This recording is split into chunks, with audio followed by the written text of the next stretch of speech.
News টুডেতে আপনাদেরকে স্বাগত। আমি রিক দেখে নিচ্ছি এই মুহূর্তের বিশেষ খবর। ভোট পরবর্তী হিংসায় আক্রান্ত হচ্ছেন বিজেপি কর্মীরা, আর সেই নিয়েই হাইকোর্টের দ্বারস্থ হলেন শুভেন্দু অধিকারী। আপনাদের আবারও বলে রাখি, ভোটের পর বাড়ি ছাড়া হয়েছে বহু বিজেপি কর্মী এবং ভোট পরবর্তী হিংসায় তারা তটস্থ হয়ে রয়েছে। তাই ভোট পরবর্তী হিংসা অশান্তি রুখতে পদক্ষেপ নিক আদালত, এমনটাই দাবি করে হাইকোর্টে গিয়েছেন শুভেন্দু অধিকারী।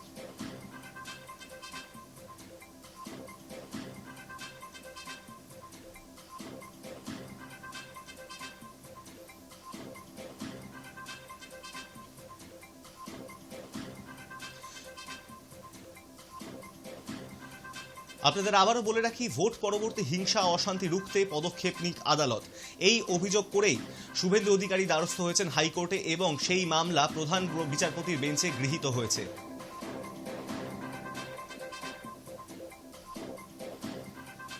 এই বিষয়ে আরো বিস্তারিত জেনে নেব আমার সহকারী সায়ন্তন ভট্টাচার্য থেকে। সায়ন্তন, তুমি এই বিষয়ে আমাদেরকে জানাও। দেখো, কিছুদিন আগেই এই ভোট পরবর্তী হিংসা নিয়ে রাজ্যপালের দ্বারস্থ হয়েছিলেন বিরোধী দলনেতা শুভেন্দু অধিকারী। তিনি রাজ্যপালকে বিস্তারিত লিখেছিলেন যে বেশ কয়েকটি জেলা থেকে হিংসার ঘটনা আসছে, বিজেপি কর্মীরা প্রায় ঘরছাড়া, 10,000 বিজেপি কর্মী তখন ঘরছাড়া ছিলেন। সেই তথ্য রাজভবনকে তিনি জানিয়েছিলেন। এবার সরাসরি তিনি মামলার পথে হাঁটছেন। যেটা জানা যাচ্ছে যে তিনি হাইকোর্টে মামলা করেছেন এবং ভোট পরবর্তী হিংসা নিয়ে তিনি মামলা করেছেন। প্রধান বিচারপতির যে বেঞ্চ রয়েছে সেই বেঞ্চে কিন্তু মামলা ইতিমধ্যে গৃহীত হয়েছে এবং মামলার যে শুনানি কয়েকদিনের মধ্যেই তা কিন্তু হবে এবং কবে সেই মামলার শুনানি হবে তা পরবর্তী ক্ষেত্রে আদালতের থেকে জানা যাবে। কিন্তু খুব গুরুত্বপূর্ণ বিষয় যে রাজ্যপালের দ্বারস্থ হওয়ার পর এবার বিরোধী দলনেতা শুভেন্দু অধিকারী তিনি সরাসরি মামলার পথে হাঁটলেন এবং যে বিজেপি কর্মীরা একাধিক জায়গায় যে মার খাচ্ছেন, রক্ত ঝরছে, অনেকে বাড়ি ফিরতে পারছেন না, সেই সমস্ত বিষয় নিয়ে আদালতের দ্বারস্থ হয়েছেন শুভেন্দু অধিকারী। তোমাকে অসংখ্য ধন্যবাদ সায়ন্তন।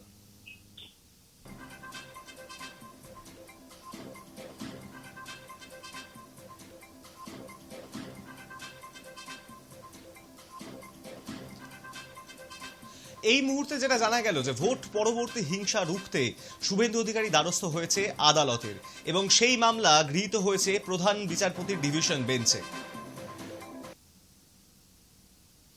যে বা যারা টাকা দিয়ে চাকরি পেয়েছে, আজ নয় কাল তাদের চাকরি যাবেই।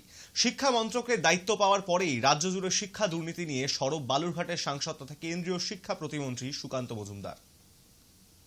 তারা নিজেরা পরীক্ষা দিয়ে চাকরি পেয়েছেন, নিজেদের যোগ্যতায় চাকরি পেয়েছেন, তাদের কষ্টটা আমি বুঝি, কারণ আমিও নিজে স্কুল সার্ভিস কমিশন দিয়ে স্কুলে 1 বছর চাকরি করেছি। পশ্চিমবঙ্গে যারা নিজের মেধার ভিত্তিতে, নিজের যোগ্যতার ভিত্তিতে যারা চাকরি পেয়েছেন তাদের সাথে আমরা আছি। যারা অবৈধভাবে পেয়েছে তাদের তো চাকরি যেতেই হবে, আজ না হয় কাল, সময়ের অপেক্ষা। আপনারা যেভাবে পেয়েছিলেন সেটাকে রিভার্স ব্যাক করুন, রিভার্স গিয়ারে যান। যদি কেউ টাকা দিয়ে পেয়ে থাকেন টাকা ফেরত, এটুকুই বলবো। রাতের অন্ধকারে পরপর সোনার দোকান সহ একাধিক দোকানের সামনে লাগানো সিসিটিভি ভেঙে দেওয়া হয়। বেলুড়ে গিরিশ ঘোষ রোডের ঠাকুরপুকুর এলাকায় এই ঘটনাকে ঘিরে রীতিমতো চাঞ্চল্য ছড়িয়ে পড়েছে। স্বভাবতই আতঙ্কে রয়েছেন স্থানীয় ব্যবসায়ীরা। তাদের আশঙ্কা, এলাকায় বড় ধরনের অপরাধমূলক কার্যকলাপ ঘটানোর উদ্দেশ্য পরিকল্পিতভাবে এই ঘটনা ঘটানো হয়েছে। প্রায় 10টি সিসিটিভি ক্যামেরা ভেঙে দেওয়া হয়েছে। কিভাবে ভাঙা হয়েছে সিসিটিভি সেই ছবি ধরা পড়েছে আরেক সিসি ক্যামেরাতেই। সিসিটিভির ওই ফুটেজ ব্যবসায়ীরা পুলিশের হাতে তুলে দিয়েছে। বেলুর থানায় লিখিত অভিযোগ দায়ের করেছেন। ঘটনার পুলিশি তদন্ত শুরু হয়েছে। সিসিটিভির ফুটেজ দেখে দুষ্কৃতীদের চিহ্নিত করার চেষ্টা চালাচ্ছে পুলিশ। ডাকাতির ঘটনা এই প্রথম নয়। কিছুদিন আগেই রানীগঞ্জে নামকরা সোনার দোকানে ডাকাতির ঘটনা সামনে এসেছিল। তারপর বেলুড়ে গিরিশ ঘোষ রোডের ঠাকুরপুকুর এলাকায় এই ঘটনায় আতঙ্ক ছড়িয়েছে ব্যবসায়ীদের মনে।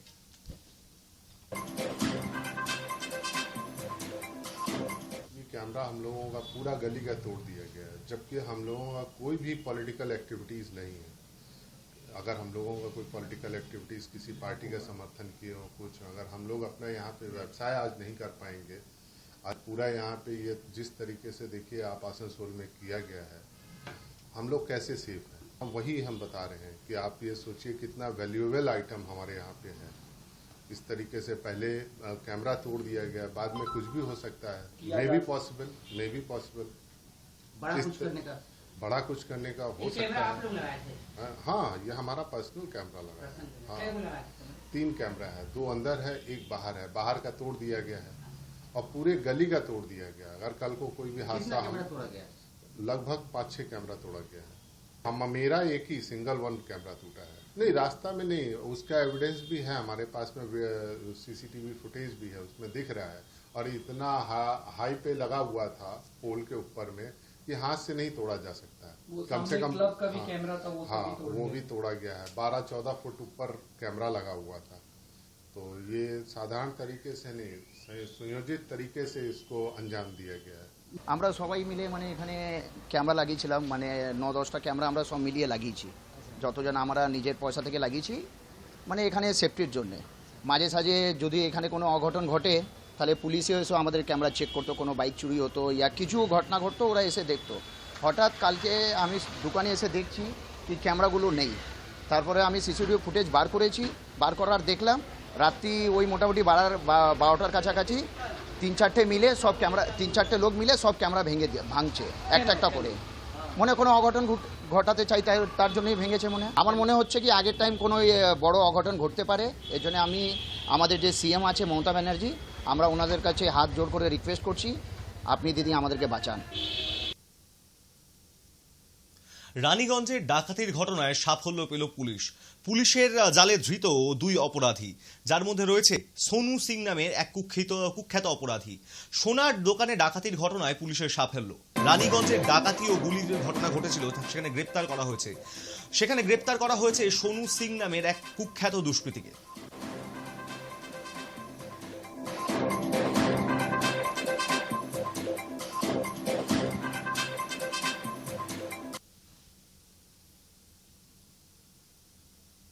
আসানসোলের পর এবার হাওড়া। দিনে দুপুরে সোনার দোকানে ডাকাতি ডোমজুড়ে। দোকানের মালিক কর্মচারীদের বন্দুকের বাট দিয়ে মেরে লুট করে আর সবকিছু নিয়ে চম্পট দিয়েছে দুষ্কৃতীরা। ঘটনাস্থলে ডোমজুর থানার পুলিশ।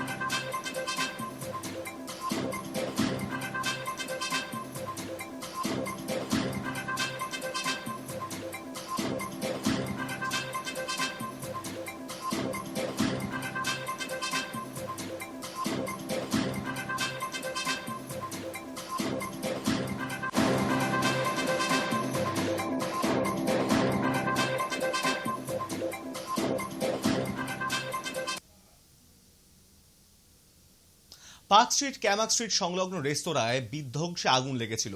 সকাল 10:30 নাগাদ আগুন লেগেছিল। আগুন নিয়ন্ত্রণে এখন আনা গেছে। ঘটনাস্থলে পৌঁছেছিল দমকল। আগুন অনেকটা ছড়িয়ে পড়ায় গোটা এলাকায় ঢেকে যায় কালো ধোঁয়ায়। পার্ক সেন্টারের ওপর থেকে আগুন লেগেছে বলেই খবর পাওয়া গিয়েছে।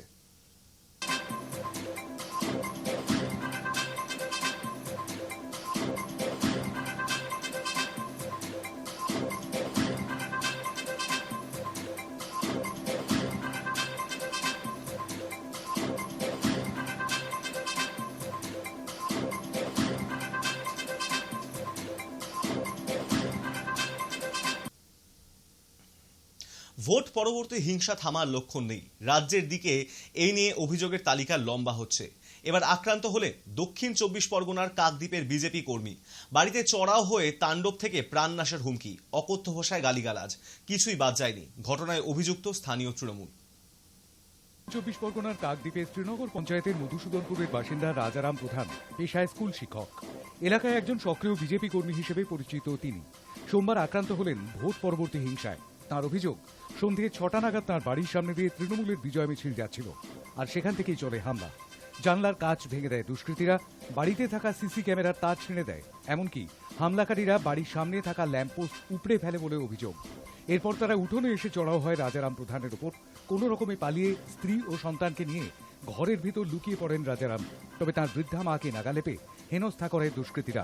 অভিযোগের তীর স্থানীয় তৃণমূল গ্রাম পঞ্চায়েত প্রধানের স্বামীর দিকে। গতকাল 6টা 25 নাগাদ একদল তৃণমূলের বিজয় মিছিল নিয়ে আমার বাড়ির সামনে আসে এবং হঠাৎ অতর্কিতে আমার বাড়িতে আক্রমণ চালায় বাঁশ বাটাম দিয়ে। আমার বাড়ির জানালা এবং সিসি ক্যামেরা তার ফারগুলো ছিঁড়ে জানালার কাঁচ ভাঙে এবং ইলেকট্রিক পোস্ট আছে, সেই পোস্টে আলো আছে, তাকেও আমার বাড়িতে ফেলে দেওয়া হয়। আমার বাড়িতে আমি আমার বৃদ্ধা মা এবং ছোট বাচ্চা নিয়েছিলাম। বাড়ির ভেতরেই আমরা কোনো রকমে প্রাণ নিয়ে ভেতরে ঢুকে যাই, নয়তো আমাদেরকে ধরলে মেরে ফেলতে পারত। আমাকে ধরে টানাটানি করেছিল, কিন্তু আমি আমার বাচ্চাকে নিয়ে বাড়ির মধ্যে ঢুকে যাই। কিন্তু আমার মা বৃদ্ধা তিনি ছুটে পালাতে পারেনি, তিনি এখানেই এই জায়গায় বসেছিলেন। ওনার উপরও অতর্কিত হামলা চালিয়েছে তৃণমূলের গুন্ডা বাহিনী, চালিয়েছে এই শ্রীনগর গ্রাম পঞ্চায়েতের প্রধান সাহেবা তার স্বামীর নেতৃত্বে। যদিও তৃণমূলের তরফে যাবতীয় অভিযোগ অস্বীকার করা হয়েছে, ঘটনাকে পারিবারিক বিবাদ বলে অভিহিত করেছেন পঞ্চায়েত প্রধান মনোরমা মিদ্যা পণ্ডিত। কিছু বলার নেই, এটা সত্যিকারের ওদের ওই ভাই ভাই গন্ডগোল, মানে এটা পারিবারিক দ্বন্দ্ব একটা। এটা নিয়ে পার্টির নামে ওরা বদনাম করছে এবং এটা দীর্ঘদিন করে আসছে ওরা, ওদের মানে পারিবারিক সমস্যাটা সেইটা নিয়ে দলের নামে চাপিয়ে দিচ্ছে। রাজ্য জুড়ে বিজেপি কর্মী সমর্থকদের আক্রান্ত হওয়ার অভিযোগ উঠছে, অনেকেই ঘর ছাড়া। রাজারাম প্রধানের অভিযোগ তাতে নয়া সংযোজন। এরই মধ্যে দুষ্কৃতীদের দেদার হামলা থেকে দলীয় কর্মীদের বাঁচাতে কলকাতা হাইকোর্টের দ্বারস্থ হয়েছেন রাজ্যের বিরোধী দলনেতা শুভেন্দু অধিকারী। তাতে সুরাহা মেলা অবশ্য যথেষ্ট সময় সাপেক্ষ, আশঙ্কা বিজেপি সমর্থকদের। Hi news network. মালদার ফজলি আমের কথা কে না শুনেছে। বিদেশে ফজলি আমের রপ্তানির ইতিহাসও বহু লম্বা। সেই তুলনায় নদিয়ার হিমসাগর আমের কপালটা এতদিন ছিল দুয়োরানির মতন, তবে তেমনটা রইল না। আর এবার উজবেকিস্তানে পাড়ি দিচ্ছে কৃষ্ণগঞ্জের হিমসাগর। দ্বিগুণ দাম পেয়ে খুশি চাষিরাও। স্বাদে গন্ধে অতুলনীয় মালদার আম, জগৎ জোড়া সুখ্যাতি রয়েছে তার। পৃথিবীর বিভিন্ন প্রান্তে ফি বছর পাড়ি দেয় মালদার ফজলি। আর এবছর প্রথম বিদেশে পাড়ি দিচ্ছে নদিয়া জেলার কৃষ্ণগঞ্জের মাঝদিয়ার মথুরাপুরের 30 ঝুড়ি হিমসাগর। এই আমগুলি এরই মধ্যে ঝুড়িবন্দি হয়েছে উজবেকিস্তানে যাবে বলে। স্থানীয় আম চাষিরা বলছেন, উজবেকিস্তানের কোম্পানি কৃষ্ণগঞ্জের 10টি গাছকে পরীক্ষার পরে বায়ো পেস্টিসাইড প্রয়োগ করে। সেই 10টি গাছের আমই তারা নিয়ে যাচ্ছে। এতে দ্বিগুণ দাম পাচ্ছেন নদিয়ার ওই আম চাষিরা। বায়ো পেস্টিসাইড প্রয়োগে উৎপাদিত আমের খাদ্যগুণ বজায় থাকে, পাশাপাশি পরিবেশেরও কোনো ক্ষতি হয় না, এমনটাই জানাচ্ছেন আম চাষিরা। হচ্ছে একটা বায়ো কোম্পানি, তারা আমাদের এই 10টা গাছের উপর এক্সপেরিমেন্ট করেছিল বায়ো ওষুধ দিয়ে, এবং সেই আমগুলো ওরা পুরোটা নিয়ে যাচ্ছে। ওরা উজবেকিস্তানে একটা সংস্থার কাছে ওরা দেবে, সেইটা এই আমগুলো পুরো উজবেকিস্তানে যাবে। এতে এইখানে যে দাম তার থেকে একটু দাম বেশি পাওয়া যাচ্ছে। এইখানে যেমন 60 টাকা বিক্রি হচ্ছে, এইখানে 120 টাকা 30 টাকা এরকম বিক্রি। মূলত কি আপনার এই জামাই ষষ্ঠীর আগে কি এই নামটা নিয়ে যাচ্ছে ওরা? মূলত সেই উদ্দেশ্যেই নিয়ে যাচ্ছে। তা আপনারা কতটা খুশি? ভালোই খুশি যে এই নদিয়ার আম যাচ্ছে বিদেশে জামাই ষষ্ঠী। চাষিদের বার্তা দিব, বায়ো ওষুধ দিয়ে চাষ করলে পরে পরিবেশ দূষণ কম হবে এবং মানুষের শারীরিক দিক থেকে অসুস্থতাও একটু কম হবে, যেন খেয়ে এর কোনো সাইড এফেক্ট হবে না। এই জন্যে বায়ো পেস্টিসাইড ভবিষ্যতেও আসছে এবং ভবিষ্যতে চাষ হবে বায়ো পেস্টিসাইড দিয়ে। এবং আমি আগে থেকেই আরম্ভ করেছি বায়ো পেস্টিসাইড, যাতে আমার দেখা দেখি আরও চাষিরা যাতে উৎসাহিত হয়। 10টা গাছে পরিমাণ মতো লাভ হলো বলতে, 10টা গাছে 30 ঝুড়ি আম হয়েছিল, 30 কুইন্টাল হবে। নদিয়ার আম বিদেশে পাড়ি দেওয়ায় খুশি জেলার বাসিন্দারা। আগামী দিনে আরো বেশি পরিমাণে আম তারা ফলাতে পারবেন বলে আশাবাদী নদিয়ার আম চাষিরা। Bureau report, hi news network. News today এখন এই পর্যন্তই। দেখতে থাকুন হাই নিউজ নির্ভীক নিরপেক্ষ।